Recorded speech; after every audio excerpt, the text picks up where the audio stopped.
Olá, eu estou hoje aqui com a professora Lúcia Amante, que é da parte de EAD, do Laboratório de Educação e Ensino à Distância da Universidade Aberta de Portugal. Professora Lúcia, eu gostaria de fazer algumas perguntas.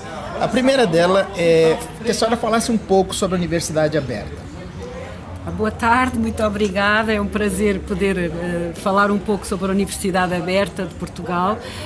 A Universidade Aberta fez agora 25 anos, foi criada com o objetivo de permitir chegar com a formação superior a uma população que habitualmente está fora dos centros urbanos ou está envolvida profissionalmente e com muitas responsabilidades e, portanto, com pouca disponibilidade para atender aulas presenciais, mas iniciou-se com um modelo, digamos, tradicional de educação à distância, como era natural naquela altura. Estamos a falar do final dos anos 80, início dos anos 90.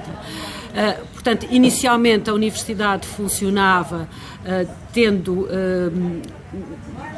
como base a produção de um conjunto de materiais multimédia que eram disponibilizados aos estudantes e difundidos em antena aberta pela televisão, e depois tinha um conjunto de outros materiais, suporte escrito, materiais escritos que eram concebidos especificamente para a educação à distância, que constituíam, digamos assim, o fundamental dos materiais de estudo dos estudantes.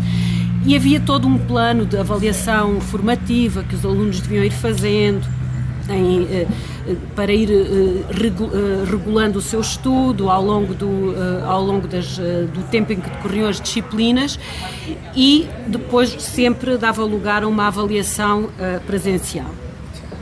Com a evolução das tecnologias e com toda a mudança que isso veio trazer para os sistemas de educação, nomeadamente para a educação à distância, a Universidade Aberta criou o seu modelo pedagógico virtual, e depois de algumas experiências pontuais feitas no Departamento de Educação e Ensino à Distância, nós criámos um modelo que passou a ser usado em toda a universidade, não é?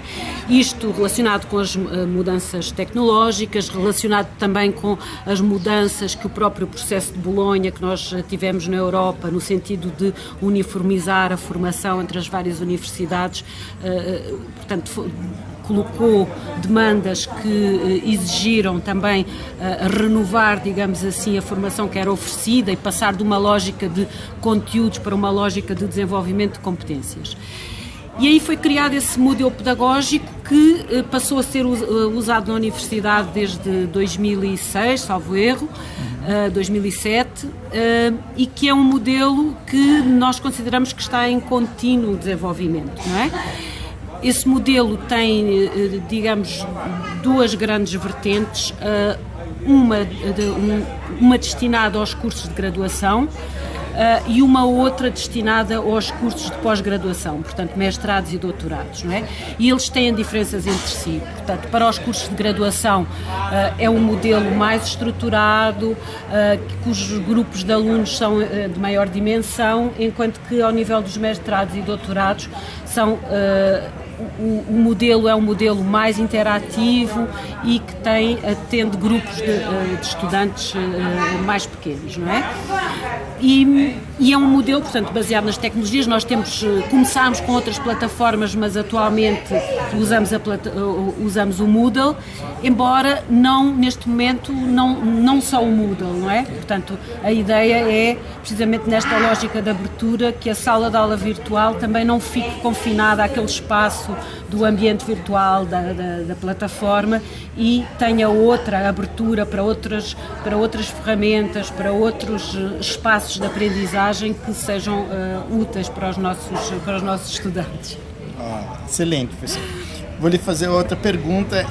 Como é que é a preparação dos professores para a Universidade Aberta e como é que lá é tratado a parte do desenvolvimento desses docentes, a parte do desenvolvimento docente para a Universidade Aberta? Sim. Bom, quando nós fizemos esta mudança para o modelo virtual, foi feita uma formação interna para os docentes da universidade no sentido de promover competências de docência online, não é? E essa formação adotou precisamente a Moodle e decorreu também ela num ambiente de aprendizagem virtual, precisamente para que os professores pudessem experienciar na sua formação o que era ser um estudante online, não é? E, portanto, essa foi o princípio que foi definido. Depois dessa mudança, sempre que entram professores novos na universidade, eles passam também por esse processo de formação.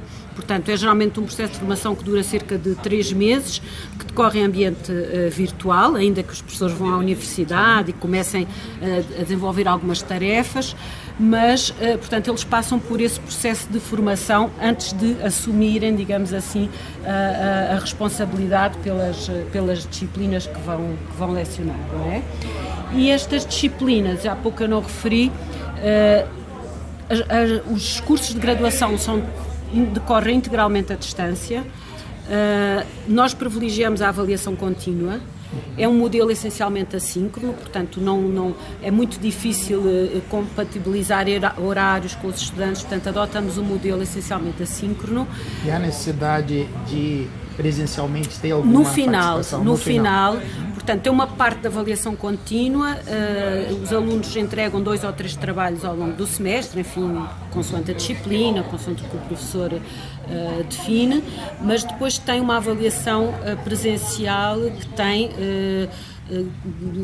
vale cerca de 60% da classificação final. Isto na graduação. Nas pós-graduações, ou seja, mestrado e doutorado, não tem avaliação presencial.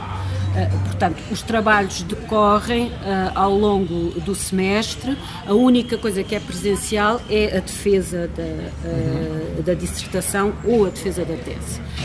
Em alguns mestrados têm uma componente presencial, mas geralmente é uma componente que nunca ultrapassa os 25%, não é? E tem estudantes brasileiros também? Temos estudantes do Brasil, sim, especialmente ao nível de mestrado e doutorado. E a universidade, ela é pública? É universidade pública, sim. E como é que quanto a propina, pagamento? As universidades públicas em Portugal têm uma taxa, não é? Que é um valor muito diferente daquele que é cobrado nas universidades privadas, mas tem um valor que tem que ser pago. E, portanto, os alunos pagam, nas graduações é um determinado valor por disciplina, por unidade curricular. Nos mestrados e doutorados já não é por unidade curricular, não sei exatamente dizer como, mas tem um valor anual que geralmente pode ser parcelado, não é? E é assim que funciona, mas sem avaliação presencial, portanto só a discussão depois dos trabalhos finais é que é presencial. Claro que se eu estou orientando um aluno que é de Lisboa e ele quiser reunir comigo, eu encontro com ele, não é? Mas muitas das vezes os nossos alunos estão fora de Lisboa, inclusive é no Brasil, já orientei trabalhos de alunos que estão aqui, que todo esse processo de orientação decorre à distância, não é? E já com o uso de algumas ferramentas síncronas, não é? Que facilitam e melhoram também a interação quando se trata de uma orientação, não é? Ok, eu agradeço muito aqui as respostas e informações dadas pela professora, e se vocês quiserem mais informações, vocês encontram também no portal da Universidade Aberta, que é www.uab.pt. Exatamente. Obrigado, professora. Muito obrigada, obrigada.